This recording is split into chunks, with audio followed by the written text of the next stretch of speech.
राधे राधे, जय माता की भक्तों। आप सभी का स्वागत करती हूँ स्पिरिचुअल ज्ञान साधना में और आप सभी से अनुरोध करती हूँ कि स्पिरिचुअल ज्ञान साधना को सब्सक्राइब कर लीजिए और बेल आइकन को प्रेस कर दीजिए ताकि आपको नई नई वीडियोस का नोटिफिकेशन। ओम नमो भगवती वासुदेवाय। जय माता की। राधे राधे भक्तों, कैसे हैं आप सभी लोग? आशा करते हैं सभी लोग बहुत अच्छे होंगे। बताने के लिए कमेंट में जय माता की राधे राधे अवश्य ही लिखिएगा। भक्तों, आज की वीडियो में हम आपको बृहस्पतिवार व्रत कथा सुनाएंगे। बृहस्पतिवार का व्रत अखंड सौभाग्य को देने वाला होता है। कहा जाता है कि जिन लोगों की शादी में विघ्न आ रहा है या शादी विवाह में देरी हो रही हो, उन्हें बृहस्पतिवार को केले के पेड़ का पूजन करना चाहिए और बृहस्पतिवार का व्रत अवश्य ही करना चाहिए। साथ ही जिन लोगों की विद्या में अवरोध उत्पन्न हो रहा हो और कुंडली में गुरु ग्रह से संबंधित कोई भी दोष हो, तो उन्हें इस प्रकार से बृहस्पतिवार का व्रत अवश्य ही करना चाहिए। बृहस्पतिवार का व्रत आपके जीवन के समस्त दुखों को दूर करने वाला होता है। धन धान्य सुख संपत्ति की प्राप्ति कराने वाला होता है। तो भक्तों, आज की वीडियो बहुत ही सुंदर होने वाली है। आज की वीडियो में बहुत ही सुंदर बृहस्पतिवार व्रत की कथा और आरती हम सुनेंगे। तो चलिए देर न करते हुए प्रारंभ करते हैं आज की ये सुंदर सी कथा। बोलिए गणेश भगवान की जय, बोलिए बृहस्पति भगवान की जय। आप सभी जानते होंगे कि बृहस्पतिवार के दिन केले के पेड़ की पूजा करनी चाहिए। 1 लोटा जल में हल्दी, गुड़ और चने की जो कच्ची दाल होती है वो, और साथ ही मुनक्का, इन सारी वस्तुओं से केले के पेड़ के जड़ में भगवान बृहस्पति देव का पूजन किया जाता है। बृहस्पति देव भगवान देव गुरु बृहस्पति हैं और भगवान विष्णु भगवान का ही स्वरूप हैं। तो बहुत ही सुंदर, मनोकामनाओं को पूर्ण करने वाला, जीवन के दुखों से मुक्ति दिलाने वाला ये व्रत है। चलिए प्रारंभ करते हैं बहुत ही सुंदर बृहस्पतिवार की कथा। अतिश्री बृहस्पतिवार व्रत कथा। भारतवर्ष में एक प्रतापी और दानी राजा राज्य करता था। वह नित्य गरीबों और ब्राह्मणों की सहायता करता था। ये बात उसकी रानी को बिल्कुल भी अच्छी नहीं लगती थी। वह ना तो स्वयं गरीबों को दान देती और ना ही भगवान का पूजन करती थी, और राजा को भी दान देने से मना किया करती थी। एक दिन राजा शिकार खेलने वन को गए हुए थे तो रानी महल में अकेली थी। उसी समय बृहस्पति देव साधु वेश में राजा के महल में भिक्षा के लिए गए और भिक्षा मांगी। रानी ने भिक्षा देने से मना कर दिया और कहा, हे साधु महाराज, मैं तो दान पुण्य से तंग आ गई हूँ। मेरा पति सारा धन लुटाते रहते हैं। मेरी इच्छा है कि हमारा धन नष्ट हो जाए, फिर ना रहेगा बांस ना बजेगी बांसुरी। साधु ने कहा, देवी तुम तो बड़ी विचित्र हो। धन और संतान तो सभी चाहते हैं, पुत्र और लक्ष्मी तो पापी के घर भी होने चाहिए। यदि तुम्हारे पास अधिक धन है तो भूखों को भोजन दे दो, प्यासों के लिए प्याऊ बनवाओ, मुसाफिरों के लिए धर्मशालाएं बनवाओ। जो निर्धन अपनी कुंवारी कन्याओं का विवाह नहीं कर सकते, उनका विवाह करा दो। ऐसे और कई काम हैं जिनके करने से तुम्हारा यश लोक परलोक में फैलेगा। परंतु रानी पर उपदेश का कोई असर ना पड़ा। वह बोली, महाराज आप मुझे कुछ ना समझाएं। मैं ऐसा धन नहीं चाहती जो हर जगह बांटती फिरूं। साधु ने उत्तर दिया कि यदि तुम्हारी ऐसी इच्छा है तो तथास्तु। तुम ऐसा करना कि बृहस्पतिवार को घर लीप कर पीली मिट्टी से अपना सिर धोकर स्नान करना, भट्टी चढ़ाकर कपड़े धोना। ऐसा करने से आपका सारा धन नष्ट हो जाएगा। इतना कहकर वह साधु महाराज वहाँ से आलोप हो गए। साधु के कहे अनुसार बातों को पूरा करते हुए रानी को केवल 3 बृहस्पतिवार ही बीते थे कि उसकी समस्त धन संपत्ति नष्ट हो गई। भोजन के लिए राजा का परिवार तरसने लगा। तब एक दिन राजा ने रानी से कहा कि रानी तुम यहीं रहो, मैं दूसरे देश को जाता हूँ, क्योंकि यहाँ पर सभी लोग मुझे जानते हैं, इसलिए मैं कोई छोटा कार्य भी नहीं कर सकता। ऐसा कहकर राजा परदेश चला गया। वहाँ वह जंगल से लकड़ी काट कर लाता और शहर में बेचता। इसी तरह से वह अपना जीवन यापन करने लगा। इधर राजा के परदेश जाते ही रानी और दासी दुखी रहने लगे। एक बार जब रानी और दासी को 7 दिन तक बिना भोजन के रहना पड़ा, तो रानी ने अपनी दासी से कहा कि हे दासी, पास ही के नगर में मेरी छोटी बहन रहती है। वह बड़ी धनवान है। तू उसके पास जा और कुछ ले आ ताकि थोड़ी बहुत गुजर बसर हो जाए। दासी रानी की बहन के पास गई। उस दिन गुरुवार था और रानी की बहन उस समय बृहस्पतिवार व्रत की कथा सुन रही थी। दासी ने रानी की बहन को अपनी रानी का संदेश दिया, लेकिन रानी की बड़ी बहन ने कोई उत्तर नहीं दिया। जब दासी को रानी की बहन से कोई उत्तर नहीं मिला तो वह बहुत दुखी हुई और उसे क्रोध भी आया। दासी ने वापस आकर रानी को सारी बात बता दी। सुनकर रानी ने अपने भाग्य को कोसा और कहा कि कोई बात नहीं, जो सुख और दुख अपने और पराये का पता तो मनुष्य को वैसे भी विपत्ति के दिनों में ही चलता है। उधर रानी की बहन ने सोचा कि मेरी बहन की दासी आई थी, परंतु मैं उससे नहीं बोली, इससे वह बहुत दुखी हुई होगी। कथा सुनकर और पूजन समाप्त करके वह अपनी बहन के घर आई और कहने लगी, हे बहन, मैं बृहस्पतिवार का व्रत कर रही थी। तुम्हारी दासी जब मेरे घर आई थी, परंतु जब कथा होती है तब तक ना तो उठते हैं ना ही बोलते हैं, इसलिए मैं ना बोली। कहो दासी क्यों गई थी? रानी बोली, बहन तुमसे क्या छिपाऊं, हमारे घर तो खाने तक को अनाज नहीं है। ऐसा कहते कहते रानी की आंखें भर आईं। उसने दासी समेत पिछले 7 दिनों से भूखे रहने की बात की। अपनी बहन को विस्तार पूर्वक सारी बातें बताईं। रानी की बहन बोली, देखो बहन, भगवान बृहस्पति देव सभी की मनोकामना पूर्ण करते हैं। देखो शायद तुम्हारे घर में अनाज रखा हो। पहले तो रानी को विश्वास नहीं हुआ, पर बहन के आग्रह पर उसने अपनी दासी को अंदर भेजा तो उसे सचमुच अनाज से भरा एक घड़ा मिल गया। ये देखकर दासी को बड़ी हैरानी हुई। दासी रानी से कहने लगी, हे रानी, जब हमको भोजन नहीं मिलता तो हम व्रत ही तो करते हैं, इसलिए क्यों ना इनसे व्रत और कथा की विधि पूछ ली जाए ताकि हम भी व्रत कर सकें। तब रानी ने अपनी बहन से बृहस्पतिवार व्रत के विषय में पूछा। उसकी बहन ने बताया, बृहस्पतिवार के व्रत में चने की दाल और मुनक्का से विष्णु भगवान का केले की जड़ में पूजन करें, दिया जलाएं, व्रत कथा सुने और पीला भोजन करें। इससे बृहस्पति देव प्रसन्न होते हैं। व्रत और पूजन विधि बताकर रानी की बहन अपने घर को लौट गई। 7 दिन के बाद जब गुरुवार आया तो रानी और दासी ने व्रत रखा। गुड़साल में जाकर चना और गुड़ लेकर आई, फिर उससे केले की जड़ तथा विष्णु भगवान का पूजन किया। अब पीला भोजन कहाँ से आए, इस बात को लेकर दोनों बहुत दुखी थे। चूँकि उन्होंने व्रत रखा था इसलिए बृहस्पति देव उनसे प्रसन्न थे, इसलिए वे एक साधारण व्यक्ति का रूप धारण कर 2 थालों में सुंदर पीला भोजन दासी को दे गए। भोजन पाकर दासी प्रसन्न हुई और फिर रानी से बोली, रानी भोजन कर लो। तब रानी बोली, क्यों व्यर्थ में हमारी हंसी उड़ाती है? तो दासी बोली, नहीं नहीं, ये हंसी नहीं उड़ा रही हूँ। एक साधु महात्मा आए थे, वो 2 थालों में भोजन दे गए हैं। तो वो कहने लगी, तू ही भोजन कर।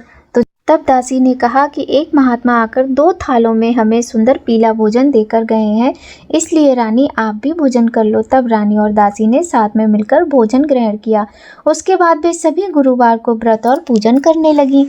बृहस्पति देव भगवान की कृपा से उनके पास फिर से धन संपत्ति आ गई, परंतु रानी फिर से पहले की तरह आलस्य करने लगी।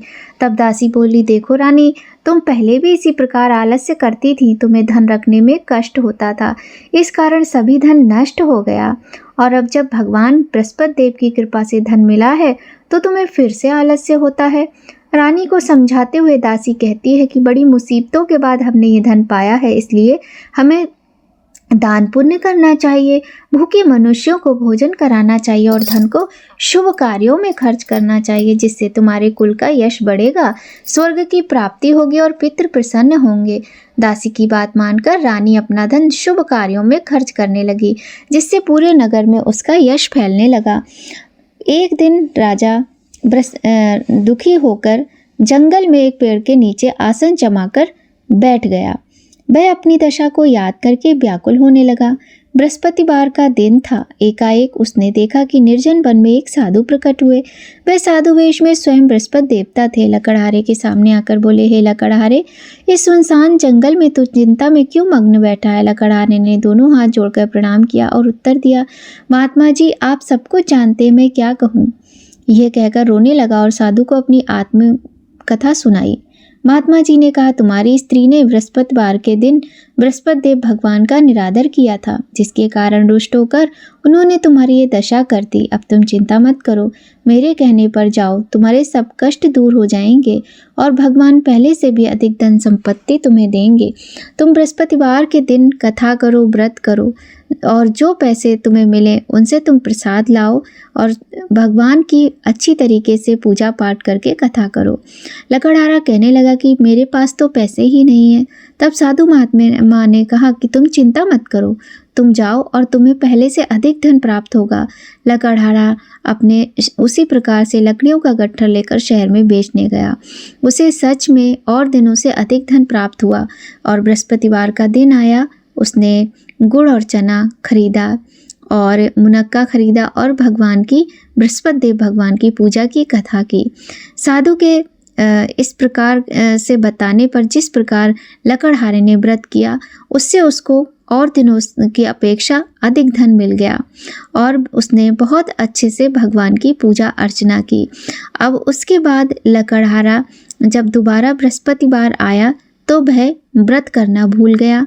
अब तो बृहस्पति देव भगवान फिर से नाराज हो गए। अब उस दिन क्या था कि उस नगर के राजा ने विशाल यज्ञ का आयोजन किया और शहर में घोषणा करा दी कि कोई भी मनुष्य अपने घर में भोजन ना बनावे, ना आग जलावे। समस्त जनता मेरे यहाँ ही भोजन करने आए। इस आज्ञा को जो ना मानेगा उसे फांसी की सजा दी जाएगी। इस तरह की घोषणा संपूर्ण नगर में करवा दी गई। राजा की आज्ञा अनुसार शहर के सभी लोग भोजन करने गए, लेकिन लकड़हारा कुछ देर से पहुंचा, इसलिए राजा उसको अपने साथ घर लिवा ले गए और ले जाकर भोजन करा रहे थे तो रानी की दृष्टि उस खूंटी पर पड़ी जिस पर उसका हार लटका हुआ था। वह वहां पर दिखाई नहीं दिया। रानी ने निश्चय किया कि मेरा हार इस मनुष्य ने चुरा लिया है। उसी समय सिपाहियों को बुलाकर उसको कारागार में डलवा दिया। जब लकड़हारा कारागार में पड़ गया और बहुत दुखी होकर विचार करने लगा कि ना जाने कौन से पूर्व जन्म के कर्म से मुझे ये दुख प्राप्त हुआ है, और उसी साधु को याद करने लगा जो उसे जंगल में मिला था। उसी समय तत्काल बृहस्पति देव साधु के रूप में प्रकट हो गए और उसकी दशा को देखकर कहने लगे, अरे मूर्ख, तूने बृहस्पति देव की कथा नहीं की, इस कारण तुझे ये दुख प्राप्त हुआ है। अब तू चिंता मत कर, बृहस्पतिवार के दिन कारागार के दरवाजे पर तुझे 4 पैसे पड़े मिलेंगे, उनसे तू बृहस्पति देव भगवान की पूजा करना, तेरे कष्ट दूर हो जाएंगे। बृहस्पतिवार के दिन उसे 4 पैसे पड़े मिले। लकड़हारा ने कथा कही। उसी रात्रि को बृहस्पति देव ने उस नगर के राजा को स्वप्न में कहा, हे राजा, तुमने जिस आदमी को कारागार में बंद किया है वह निर्दोष है, वह राजा है, उसे छोड़ दो। रानी का हार उसी खूंटी पर लटका हुआ है। अगर तू ऐसा नहीं करेगा तो मैं तेरे राज्य को नष्ट कर दूंगा। इस तरह रात्रि के स्वप्न को देखकर राजा प्रातःकाल उठा और खूंटी पर हार देखकर लकड़हारे को बुलाकर क्षमा मांगी तथा लकड़हारे को योग्य सुंदर वस्त्र आभूषण देकर विदा कर दिया। बृहस्पति देव की आज्ञा अनुसार लकड़हारा अपने नगर को चल दिया। राजा जब अपने नगर के निकट पहुंचा तो उसे बड़ा आश्चर्य हुआ।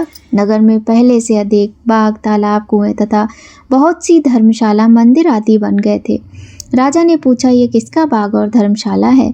सब कहने लगे कि यह सब रानी और बांदी के हैं। तो राजा को आश्चर्य हुआ और गुस्सा भी आया। जब रानी ने खबर सुनी कि राजा आ रहे हैं तो उन्होंने बांदी से कहा कि हे दासी, देख, कहीं राजा हमें इस हालत में देखकर चले ना जाएं, इसलिए तू दरवाजे पर जाकर खड़ी हो जा। आज्ञा अनुसार दासी दरवाजे पर खड़ी हो गई। राजा आए तो उन्हें अपने साथ अंदर लिवा ले आई। तब राजा ने क्रोध करके रानी से पूछा कि ये धन तुम्हें कैसे प्राप्त हुआ है? तब उन्होंने कहा, यह सब धन हमें बृहस्पति देव के व्रत के प्रभाव से प्राप्त हुआ है। राजा ने निश्चय किया कि 7 रोज बाद तो सभी बृहस्पति देव का पूजन करते हैं, परंतु मैं प्रतिदिन दिन में 3 बार कहानी तथा रोज व्रत किया करूँगा। अब हर समय राजा के दुपट्टे में चने की दाल बंधी रहती और दिन में 3 बार राजा कहानी कहता। एक रोज राजा ने विचार किया कि चलो अपनी बहन के यहाँ हो आएं। इस तरह निश्चय कर राजा घोड़े पर सवार हो अपनी बहन के यहाँ को चलने लगा। मार्ग में उसने देखा कुछ आदमी एक मुर्दे को लिए जा रहे हैं। उन्हें रोककर राजा कहने लगा, अरे भाइयों, मेरी बृहस्पति देव की कथा सुन लो। वे बोले, लो, हमारा तो आदमी मर गया है, इसको अपनी कथा की पड़ी है। परंतु कुछ आदमी बोले, अच्छा कहो, हम तुम्हारी कथा भी सुनेंगे। राजा ने दाल निकाली और जब कथा आधी हुई कि मुर्दा हिलने लग गया, और जब कथा समाप्त हुई तो राम राम करके मनुष्य उठकर खड़ा हो गया। आगे मार्ग में एक किसान खेत में हल चलाता मिला। राजा ने उसे देखा और उससे कहा, भैया, तुम मेरी बृहस्पतिवार की कथा सुन लो। किसान बोला, जब तक मैं तेरी कथा सुनूंगा तब तक 4 हरैया जोत लूंगा, जा अपनी कथा किसी और को सुनाना। इस तरह राजा आगे चलने लगा। राजा के हटते ही बैल पछाड़ खाकर गिर गए तथा किसान के पेट में बड़ी जोर से दर्द होने लगा। उसी समय उसकी माँ रोटी लेकर आई। उसने जब ये देखा तो अपने पुत्र से सब हाल पूछा। बेटे ने माँ से सभी हाल कह दिया। तो बुढ़िया दौड़ी दौड़ी उस घुड़सवार के पास गई और उससे बोली, मैं तेरी कथा सुनूंगी, तू अपनी कथा मेरे खेत पर चलकर कहना। राजा ने बुढ़िया के खेत पर जाकर कथा कही, जिसके सुनते ही बैल उठ खड़े हुए तथा किसान के पेट का दर्द भी बंद हो गया। राजा अपनी बहन के घर पहुंचा। बहन ने भाई की खूब मेहमानी की। दूसरे रोज प्रातःकाल राजा जागा तो वह देखने लगा कि सभी लोग भोजन कर रहे हैं। राजा ने अपनी बहन से कहा, ऐसा कोई मनुष्य है जिसने भोजन ना किया हो, जो कि मेरी बृहस्पतिवार की कथा सुन ले। तब बहन बोली, हे भैया, यह देश ऐसा ही है। यहाँ लोग पहले भोजन करते हैं, बाद में अन्य काम करते हैं। चलो, अगर पड़ोस में कोई हो तो देख कर आती हूँ अभी। वह ऐसा कहकर देखने चली गई, परंतु उसे कोई ऐसा व्यक्ति नहीं मिला जिसने भोजन ना किया हो। अब वह एक कुम्हार के घर गई जिसका लड़का बीमार था। उसे मालूम ही हुआ कि उनके यहाँ 3 रोज से किसी ने भोजन नहीं किया है। रानी ने अपने भाई की कथा सुनने के लिए कुम्हार से कहा। वह तैयार हो गया। राजा ने जाकर बृहस्पतिवार की कथा कही, जिसको सुनकर उनका लड़का ठीक हो गया। अब तो राजा की प्रशंसा होने लगी। एक रोज राजा ने अपनी बहन से कहा कि बहन, हम अपने घर जाएंगे, तुम भी तैयार हो जाओ। राजा की बहन अपनी सास से कहती है। सास ने कहा, हाँ चली जा, परंतु अपने लड़कों को मत ले जाना, क्योंकि तेरे भाई की कोई औलाद नहीं है। बहन ने अपने भैया से कहा, भैया मैं तो चलूंगी, पर बालक नहीं जाएंगे। राजा बोला, जब कोई बालक नहीं जाएगा तब तुम क्या करोगी। बड़े दुखी मन से राजा अपने नगर को लौट आया। राजा ने अपनी रानी से कहा, हम निर्वंशी हैं, हमारा मुंह देखने का धर्म नहीं है और कुछ भोजन आदि नहीं किया। रानी बोली, हे प्रभु, बृहस्पति देव ने हमें सब कुछ दिया, वे हमें औलाद अवश्य देंगे। उसी रात को बृहस्पति देव ने राजा को स्वप्न दिया कि हे राजा, उठ, सभी सोच त्याग दे, तेरी रानी गर्भ से है। राजा को यह बात सुनकर बड़ी प्रसन्नता हुई। 9वें महीने में उसके गर्भ से अब एक सुंदर पुत्र पैदा हुआ। तब राजा बोला, हे रानी, स्त्री बिना भोजन के रह सकती है, पर बिना कहे नहीं रह सकती। जब मेरी बहन आए तो तुम उससे कुछ न कहना। रानी ने सुनकर हाँ कर दिया। जब राजा की बहन ने शुभ समाचार सुना तो वह बहुत खुश हुई और बधाई लेकर अपने भाई के यहाँ आई। तभी रानी ने कहा, घोड़ा चढ़कर तो आई नहीं, गधा चढ़ी आई। राजा की बहन बोली, भाभी, मैं इस प्रकार न कहती तो तुम्हें औलाद कैसे मिलती। भगवान बृहस्पति देव ऐसे ही हैं, जैसी जिनके मन में कामनाएं हैं सभी को पूर्ण करते हैं। जो सद्भावना पूर्वक बृहस्पतिवार का व्रत करता है एवं कथा पढ़ता अथवा सुनता है, दूसरों को सुनाता है, बृहस्पति देव उसकी समस्त मनोकामनाओं को पूर्ण करते हैं। बोलिए बृहस्पति देव भगवान की जय। भगवान बृहस्पति देव सदैव रक्षा करते हैं। संसार में जो मनुष्य सद्भावना से भगवान का पूजन व्रत सच्चे हृदय से करता है, उसकी समस्त मनोकामनाएं पूर्ण करते हैं। जैसी सच्ची भावना से रानी और राजा ने उनकी कथा का गुणगान किया तो उनकी सभी इच्छाएं बृहस्पति देव जी ने पूर्ण की थी। इसीलिए पूर्ण कथा सुनने के बाद प्रसाद लेकर जाना चाहिए। हृदय से उनका मनन करते हुए जयकारा बोलना चाहिए। बोलो बृहस्पति देव भगवान की जय। एक और कथा है बृहस्पति देव भगवान की, वो भी सुन लीजिए। प्राचीन काल में एक ब्राह्मण रहता था। वह बहुत निर्धन था। उसके कोई संतान नहीं थी। उसकी स्त्री बहुत मलिनता के साथ रहती थी। ना तो वह स्नान करती थी और ना ही किसी देवता की पूजा करती थी। ब्राह्मण देव बहुत ही परेशान रहते थे, किंतु कुछ कर नहीं पाते थे। भगवान की कृपा से ब्राह्मण की स्त्री के कुछ दिनों बाद कन्या रूपी रत्न पैदा हुआ। कन्या बड़ी होने पर प्रातःकाल स्नान करके विष्णु भगवान का जाप और बृहस्पतिवार का व्रत करने लगी।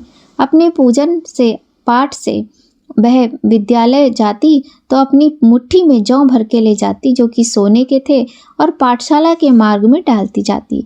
जब ये जौ स्वर्ण के हो जाते थे तो फिर से उनको बीन कर ले आती थी।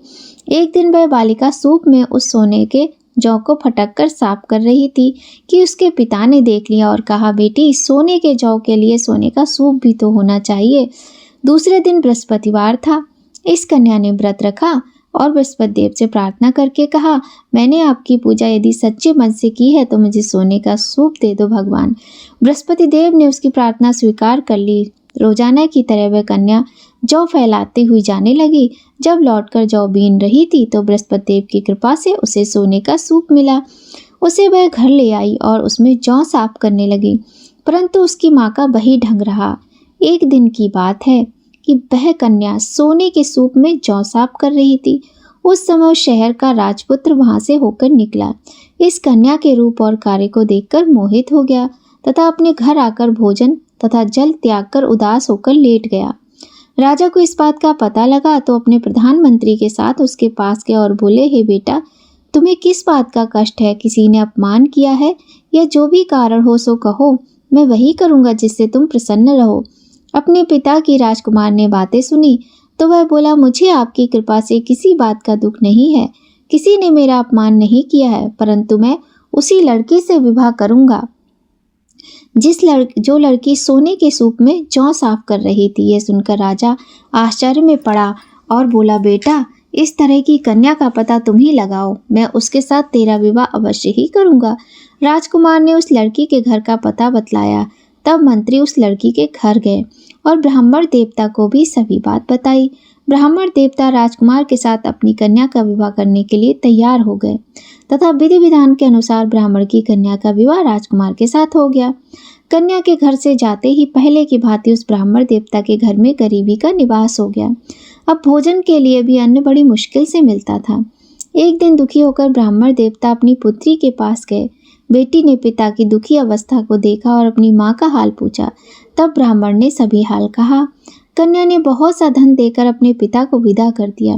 इस तरह ब्राह्मण देव का कुछ समय सुखपूर्वक व्यतीत हुआ। कुछ दिन बाद फिर वही हाल हो गया।